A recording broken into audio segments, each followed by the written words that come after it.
Hello and welcome to Your City. I'm your host, Lynn Turner Fitzgerald. Joining me, two City Council members, Mike Boyett and Bill Kennedy. Thank you both for being here very much. Thank you. Mike, you are Ward 5 and Bill, you're Ward 3. Okay, you're fairly new to the council, not new to local politics, but new to the council. I'm brand new. Are ya? Yeah. 5 months, 6 months now. All right. So, how are you liking it? Well, it's different. Oh, is it really? Yeah. It's different than the county. We were more hands-on. We were more involved. The city is more bureaucratic. Okay. And you go through different phases to get somewhere. Oh, so it's a little bit slower going. It is for me to understand. Right. I'm figuring it out. You'll catch on. Now, Mike, you have been on the council 5 years, is that right? Yes, well, 4.5 years now. Okay. And you're really no stranger to local politics either. No, I've been around the block. Yeah, A couple times. a couple Okay. times. So, Bill, you're on the Budget and Finance Committee, and Mike, you are on two committees that I saw online, Council Operations Committee and the Legislative and Local Affairs Committee. Yes. Okay. I'm curious about the Legislative and Local Affairs Committee. What do you folks do? Well, before we set up these committees, we didn't have any way of talking among ourselves on a regular basis so that the public could hear us and we could talk about issues. So it was just kind of a mishmash. Now we have a monthly meeting, we have topics like legislative. What does the city of Billings want to project to the state of Montana for the next legislature? What things would be good for us? What things would be bad for us? I mean, that's a good, so then we bring in legislators to talk. Right. We bring in public to talk and say, what are the issues in our city that are different than they are in Kalispell? Right, okay. And then we hire lobbyists, of course, to go up there and we go ourselves to throw our 2 cents saying this is what kind of legislation we need for our community. Right. And you meet every month? Every month. And these are open meetings? Yes, they're published so anyone can come. Okay. Yeah. All right. What are you looking at legislatively? Well, I mean, there's a lot of topics. One is what's going to happen to Medicaid? How's that? It affects how we do business. Mm-hmm. If our ambulances, or not our ambulances, but our fire trucks, everything we do, we end up with patients. Should we be able to get some reimbursement to cover some of our costs? I see. One of the things we have a lot of issues with traffic. The state of Montana doesn't allow us to have traffic cameras at intersections. Really? So, I mean, there's a lot of issues that we would like to come forward, yes.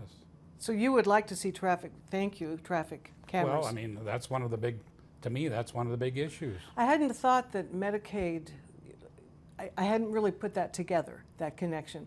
I did visit with Riverstone Health here a few months ago, and obviously the impact is huge Right. for their organization. But I really hadn't thought about the city being reimbursed for those emergency calls. Right. What are you going to ask the legislature to do? Well, at least think about it. At least think that that's something we could use as a reimbursement. Yeah, I mean, we got to look at every aspect to try to minimize our costs, you know, to make it work better. Mm-hmm. Why not? If we can get some money for that, well, we have a new mobile response unit. I don't know if you've seen those in the crisis response units, the vehicles where we have people, city employees going out, instead of sending the great big red fire truck, we send the SUV. Well, if we deal with you, why not see if we could get some reimbursement? Sure. Okay. All right. And Bill, you're on Budget and Finance. Yes. And that's strictly local, right? Yes, it's the city budget, Yeah. So. which is almost $450 million a year. Wow. So I'm one of 5 on the budget committee. Mm-hmm. We meet once a month. We go through the city budget. We look at the different aspects of the city budget and where the money is being spent. We're probably going to change up and make some changes in the whole budget process. It needs to be a budgeting process through the whole year. And What is it now? Right now, the budget committee didn't start meeting until, I want to say, April, April, May. and then into May, and then we were to approve the agenda or the budget in June, and there were a lot of questions. And there's a lot of things that the council asks about, and that's part of the running of the city. You have a city administrator who the council is the oversees, and then the city administrator oversees all department heads. But when you're starting to talk about budgets, they're all put together, hashed out before it ever comes to the council. And those are department by department? Those are department by department. Right. And you know, there's a real push to look at a zero-based budgeting and looking at department budgets and making sure they're. When I went with the county years ago, we didn't, it was put together, we had a couple days of budget hearings, and then we expanded that. And we do 2 weeks of budget hearings all day and looked at the budget and go through each aspect. The city, it's not like that. We'll probably do more of looking at the budgets and understanding instead of at the last minute someone comes in, adds it to a council meeting and say, oh, we have to do this, or we have a grant for this. Everything's at the last minute to try to push it through. Yeah. So one of the things we did was we authorized a hiring of a budget analyst Yes. for nothing else for our sake, and we would like that budget process to start much sooner than 2 months before we have to vote on it. Is it an annual budget or Yes. Yes. it's, okay. Yes. July 1st. Okay. And this person, this budget analyst now is a full-time, Well, we haven't hired him. We just authorized Oh, that July 1st. okay. But our goal was to have someone that does this full time rather than having staff that they have a lot of other duties, Yeah. having to take their time to do this. And then, is it perfect? Probably Right. not. The other thing is the city is a lot bigger than the county. We're several Yeah. times bigger. The budget's better. We have more people, more staff. It's a bigger project. So that's why I think we needed another person just to focus on the budget. so department heads then come to the council, present their requested budget, and then justify that budget? No, it's presented to the city administrator, and the city administrator and the finance director work with the department head, and they make their cuts. All of this is done before the council, even before the budget committee even gets to see it. And then a few of the departments, the larger ones, will be able to present to the budget committee, and then the budget committee will look at all of this. And we do have initiatives. The budget that is brought to us is the budget that goes to the council. But, and then the budget committee needs to go through with amendments to the budget to be able to go through and make changes. And we had probably 15 amendments Right. on the budget this year. Is that unusual? Well, we've never had that many. Oh, Yes. So the history of this is that the budget would come to us and we would vote on it. Now with the budget committee, we let them fight out the little details and say, we like this, we don't like this. And then when they come to the full council, instead of we have someone that we can depend on that says, we've spent 14 hours beating on this one question and we think this is the best answer, why? They present to the council, then 11 people don't have to sit and debate it all over again. right.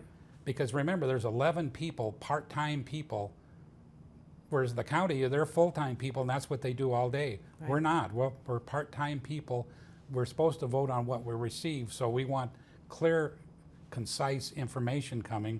So we trust our budget committee, we trust our operations committee, our legislative committee, that they've spent the time and energy to discuss what this object is. Well, are these relatively new committees? Were Yes. they put together Yes, in the last year? Well, the last 2 years. Okay. Yeah, I was on the budget committee when it started. Then every week, every council member goes off it after a period of time. Is it due to the growth of the city? On the I mean, budget the committee, need you to have do to, this? you have to remember, we have a mayor council, but a strong city administrator form of government. Mm-hmm. And because of that, all of that work is done by the city administrator and his finance committee before it ever comes to the council. We probably have, you're starting to see a shift in the council in trying to be more active and listening to the folks that are the taxpayers. I mean, the property taxes have been a big issue, and really the only funding we get, except for some fees and some state monies, is property taxes for the city of Billings. And so when you have that, there's been more of a focus on what do you need money for, what is in the budget, what are you spending your dollars on. And I think the council is starting to look, the budget committee is looking at, we need to know more about what's in the budget, what pots of money may be in the budget, and how do we use them. The surprise for me was last year in the budget, there was 10 mils set aside and to pay back the lawsuit on the franchise fees that we lost a lawsuit, and that was to pay it back. Unbeknownst to me, and I'm brand new, I figured we had 10 mils that we could look at to be able to go forward with some initiatives. And public safety has been a huge initiative. Everyone I heard on the campaign trail, everyone that you watch on TV is talking about, hey, what are you going to do about public safety? How are you going to make it so I feel safe in my home? What are the things that is going to happen? But when we get into the budget, those 10 mils were already absorbed into the budget before the council had the opportunity and before the budget committee. So I think we're looking at different strategies and doing a little change up with the budget committee, and we want to meet year round so we have a better understanding of the budget and the needs. And if not, you're going to have every department come in and say they want the sky, and it has to be whittled down of what people can afford. And it's great to have a park in a brand new park in every area. It's great to have a trail through and do 20 more miles of trail. It's great to have a lot of the other amenities, but then you got to come back and you have to look and see what is our highest priority right now. And that's what we looked at, and when we passed and we put the 8 new officers on and the 3 CSO positions on in this budget that were not, there was only 3 of them budgeted, and we added to it because we have listened to the taxpayers that said we do need more officers on the street. And that goes back to Mike on the on traffic numbers and people calling on traffic issues is huge. Yeah, because I think a lot of drivers are colorblind these days. They don't understand yellow from red. Well, the Perhaps. bottom line is there's no ramification. Right, I know. That's I the know. problem. So, speaking of parks, though, I was thinking about South Pool, and I just saw something that Mike Pigg mentioned about, you know, all the deferred maintenance and the crumbling of the building, and it's an old pool, no question. It's the oldest swimming pool in the state of Montana. Oldest west of the Mississippi. Yeah. It's old. Yeah. So, he kind of indicated maybe it has 1 more year, 2 more years. Is there going to be any effort to revitalize that structure? Yes. Yes. My office is the Family Tree Nurturing Center is right across 27th Right. from South Park. Where we use South Park, the people on the south side, we have the Mexican not Little Flower anymore, Mary Queen of Peace's Fiesta in South Park on the 17th. The number of people using South Park and the pool. I was cooking hot dogs with Jim Ronquillo on the opening day of the pool, and we handed out hot dogs, and it was packed. Yeah. It's packed every day when you drive by. So the pool is needed, and it's a part of the budget process Right. is looking at how do we afford to go forward with the South Park pool. And I would say, wouldn't you, Mike, that the majority of council wants to do something with South Park pool? Yeah. I don't see a problem. It's not it's how we fund it is the real issue. Well, yeah. So do you go out to the public on a bond issue, which I don't think would pass? Do we borrow money from the city borrows money? We can borrow up to a certain Are amount there of any money. grants available for a Well, project like that? so what we need to do is we're going to start actually today. A bunch of us are going to get together, just talk about what are the options. Okay, good. I mean, there has to be more than one way to skin a cat, so to speak. Right. One option would be to make the Suburra bigger, encompass the South Park, and use that. But I don't think anyone's going to question whether we need it. It's just how do we pay for this? Yeah, how do you And these get it things done? aren't cheap. $1 million doesn't go very far anymore. No. So we've had quotes from $8 million to $16 million for a swimming pool.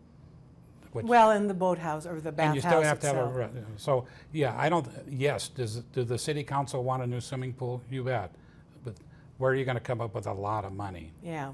We only have about 2 minutes left, and I did want to touch on the traffic patterns downtown. First we had one-way streets, then we had two-way streets, now we have both, and it's going to change again? Well, we originally started out 2 ways in the old days. Yeah, well, yeah. Then we went to 1 ways to move traffic. Right. Then businesses said, well, if they're moving traffic, they're not stopping by and saying hello and buying businesses. Why didn't you just close the streets altogether Well, so it's a walking mall? So the plan now is to go back to 2-way streets, which actually is supposed to slow traffic down, make it calmer and safer. Yeah. Personally, I'm against the back-end traffic, cars. I think Amen to that. that to me, that's one business. Are you going to do away with that Well, then? that's our goal. Good. We're We're hoping to have an initiative to Yeah. get rid of the backing up part. So Good. one business owner said that anyone over 40 years old won't come to my store because they won't back in. And I said, okay. And she said, but guess who buys stuff? The people over 40 in her particular business. So Right. We need to get rid of the back end parking. Yes, Anytime soon? I think within the coming year. Okay, okay. And also, other big news here, I'm sorry, we're just about out of time, but the new City Hall, moving in September, maybe? September, October, depends. Okay. We're in the final phases of Okay, fixing it up. good. Yeah. Well, Community 7 is going to come over and take a tour. So what So we that's can doing share. is we're going to save over $440,000 a year not having to pay rent from buildings around the city of Billings. And we'll have all of our employees in one building to get rid of silos as well. Yeah, well, that sounds like a pool fund to me. There. I want to thank both of you guys for being here. There's so much to cover. We'll do it again, all right? Thank you. That's great. Thanks. Thank you. Mike Boyett, Bill Kennedy, members of the Billings City Council, and I want to thank you for joining us on Your City. We'll see you next time.